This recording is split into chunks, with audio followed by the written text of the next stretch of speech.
Oh Lord, trouble so hard. Oh Lord, trouble so hard. A mediados del siglo pasado, mientras los Estados Unidos de Norteamérica hacían alarde del estado de bienestar que disfrutaban, mediante la construcción de enormes rascacielos, amplias casas suburbanas pintadas en colores pastel y grandes automóviles de colores brillantes, existía un sector de la población sumido en una profunda oscuridad. 100 años después de proclamarse la abolición de la esclavitud, en el profundo sur norteamericano de las plantaciones de algodón, aún continuaban tiñendo sus típicos trajes sureños de color blanco con el rojo de la violencia segregacionista, cimentada en el temor, el terror y la intolerancia. Más al norte, si bien podía hablarse de un relativo estado de bienestar para la población de raza negra, también es menester mencionar que un gran porcentaje se encontraba viviendo en condiciones miserables y aislada en guetos. Asentamientos donde la calidad de vida era ínfima y las oportunidades de progreso y bienestar eran escasas. Esta era la realidad de la comunidad negra a mediados de los años 50, en pleno esplendor norteamericano. Es en este panorama desolador que la figura del Dr. Martin Luther King hizo acto de presencia, combatiendo la intolerancia y las agresiones con unidad, organización y un profundo compromiso con la no violencia. Su ejemplo fue el impulso que la comunidad negra necesitó para salir en busca de los derechos que les habían sido negados por generaciones. And I went from there to read it and tell me what it said. And I'm running wrong. Las condiciones que promovieron esta desigualdad se remiten al tráfico de esclavos que durante siglos arrebató a los habitantes del África negra de sus hogares para nutrir un comercio de esclavos de enormes proporciones. Se estima que durante los siglos XVI y XIX se extrajeron más de 100 millones de personas del continente africano. Las razones saltan a la vista: el retraso tecnológico de las civilizaciones africanas y la notable fortaleza física de sus pobladores fueron motivos suficientes para que las potencias colonizadoras alimentaran sus minas y plantaciones en el Nuevo Mundo con esclavos negros. No fueron pocos los que se pronunciaron en contra de esta innoble empresa. No obstante, fue hasta fines del siglo XVIII, tras la proclamación de la Declaración de los Derechos del Hombre, que comienza a prevalecer un estado de conciencia contrario a las prácticas esclavistas. En América, la lucha contra la esclavitud contó con importantes seguidores. En México, fue Fray Bartolomé de las Casas quien abogó por los derechos de la población indígena en su brevísima historia de la destrucción de las Indias. Y en los Estados Unidos, el mismo Benjamin Franklin, uno de los artífices de la nación norteamericana, advirtió la pasividad del negro derivada de las vejaciones sufridas durante siglos, contribuyendo a considerarse a sí mismo un ciudadano de segunda clase.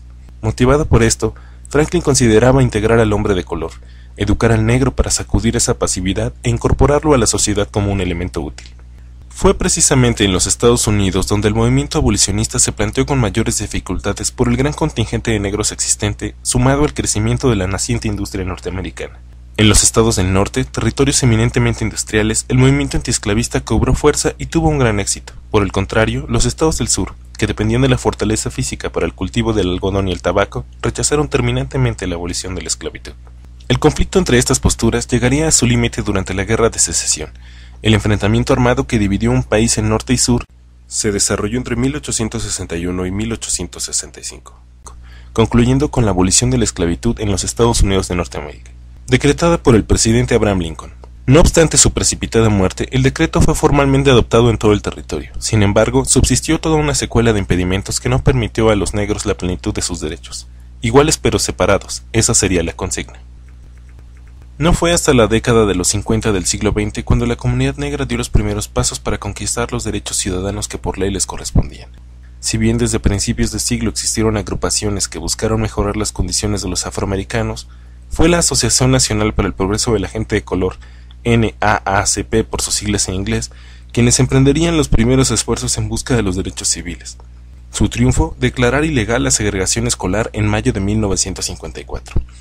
El revés que esto supuso para los segregacionistas desató una nueva ola de violencia. Sin embargo, el movimiento negro comenzó a adquirir cierto tono de madurez. Una nueva generación de líderes negros esperaba su momento, cercano e inminente. Este es el contexto en que surge a la vida pública la figura de Martin Luther King. Un personaje decisivo por su valor y entereza, un nuevo tipo de negro dispuesto a desafiar la pesada herencia de años de vejaciones y miedo, de silencio y de injusticia, con la razón y una ideología, la no violencia. La vida de Martin Luther King es indisoluble de su obra. Nació el 15 de enero de 1929 en Atlanta, capital del estado de Georgia, uno de los estados americanos con mayor concentración de población negra y donde los episodios de odio eran comunes. Aun cuando su situación no fue precaria al formar parte de una familia de clase media, no era ajeno a su realidad. Su padre, un pastor bautista consciente de los problemas que atravesaba su comunidad, un luchador convencido de sus derechos, sería su más grande influencia al inculcar a su hijo ideales cristianos, pero también una firme convicción. Luther King concluyó estudios de filosofía y teología en el Crozer Theological Seminary de Pensilvania y se doctoró en teología en la Universidad de Harvard. Lejos de su tierra natal, experimentó una realidad distinta y comenzó a interesarse en cuestiones relativas a la sociedad, sus males y sus posibles remedios. El contacto con los filósofos sociales y los clásicos surtiría en efecto rápidamente en su pensamiento. Platón, Aristóteles, Rousseau, Hobbes, Locke, Mill, Marx, el ensayo sobre la desobediencia civil de Thoreau, pero en especial el pensamiento de Mahatma Gandhi serían aliados fundamentales para lo que él llamaría su peregrinaje. Al concluir sus estudios en 1954, retornó al sur acompañado de Coretta Scott, su esposa y compañera de lucha, con el objetivo de apoyar a su comunidad. Su destino, Montgomery, Alabama. La llegada del reverendo King a Montgomery supuso una serie de transformaciones dentro de la comunidad, a la que no solo consiguió integrar identificando los problemas e inquietudes locales, también consiguió convencerlos para superar su resignación. A pocos meses de su llegada, un hecho que pudo ser un incidente aislado, el arresto de Rosa Parks, una mujer negra detenida por violar las leyes segregacionistas de Montgomery al negarse a ceder el asiento a un hombre blanco, motivó los hechos que marcaron la realidad norteamericana durante la siguiente década. Esta situación tan poco extraordinaria en apariencia motivó la reunión de los principales líderes negros de la comunidad para discutir la situación. Ante el hecho, cabían tres posibilidades: destruir los autobuses, apoderarse de ellos por la fuerza o no utilizarlos. Las dos primeras eran violentas y entrañaban imprevisibles riesgos. Solo la tercera era viable desde su posición y no daba pie a reacciones violentas. Así pues, se acordó el boicot de los autobuses como muestra de su rechazo a las vejaciones sufridas hasta el momento. El boicot de Montgomery promovió a su vez la creación de un organismo que canalizara la protesta y evaluase el alcance del movimiento, la Asociación Progresiva de Montgomery, MIA por sus siglas en inglés, cuyo primer presidente no fue otro que el Dr. King. La comunidad se organizó de manera extraordinaria, estableciendo una cooperativa vecinal de automóviles y acordando una tarifa especial de las compañías negras de taxis. Por toda la nación, las iglesias negras recaudaron dinero para financiar el boicot, recolectando asimismo calzado nuevo para reemplazar los viejos y gastados zapatos de aquellos que preferían caminar a cualquier lado antes de tomar los autobuses y someterse a las leyes segregacionistas. El boicot significó un enfrentamiento con la población blanca en un terreno en el que es particularmente sensible, el económico.